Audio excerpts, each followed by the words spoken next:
Hello everyone, ఇక్కడ వచ్చేసి round neck piping వేసుకునేటప్పుడు మనం ఒక చిన్న స్మాల్ టిప్ అనేది యూజ్ చేస్తే మనము రౌండ్ అనేది ఎలా కట్ చేసుకుంటామో సేమ్ అలానే పర్ఫెక్ట్గా క్లియర్గా వస్తుందన్నమాట. మనము లోడింగ్ పద్ధతిలో కాకుండా మొత్తం బ్లౌజ్ అనేది ఇలా సిల్క్ ఫ్యాబ్రిక్స్ వచ్చినప్పుడు మొత్తం బ్లౌజ్ అంతా స్టిచ్ చేసేసుకున్నాక తర్వాత లాస్ట్లో వచ్చేసి పైపింగ్ అనేది వేసుకుంటామండి.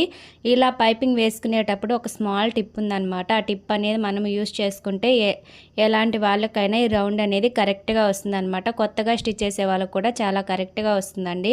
ఇలా మనం పైపింగ్ వేసుకునేటప్పుడు చూడండి, బ్యాక్ సైడ్ నేను స్టిచ్ చేసిన తర్వాత కట్స్ అనేవి పెట్టుకున్నాను. ఫస్ట్ 1 స్టిచ్ వేసుకున్నాక తర్వాత మనము పైపింగ్ క్లాత్ అనేది తీసుకుంటాం కదా, ఆ క్లాత్కి వచ్చేసి మనము కట్ చేయకుండా అలానే కుట్టేసామనుకోండి రౌండ్ అనేది కరెక్ట్గా తిరగదనమాట.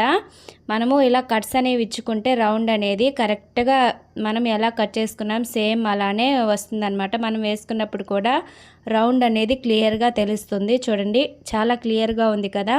ఆ రౌండ్కి అనేది మనం పైపింగ్ వేసినప్పుడు డబుల్ స్టిచ్ వేస్తాం కదా, ఒక స్టిచ్ వేసిన తర్వాత రెండో స్టిచ్చింగ్ వేసేటప్పుడు మనము ఆ రౌండ్ దగ్గర చిన్న చిన్న టక్స్ ఇచ్చుకుంటే రౌండ్ అనేది క్లియర్గా వస్తుంది. Thank you for watching.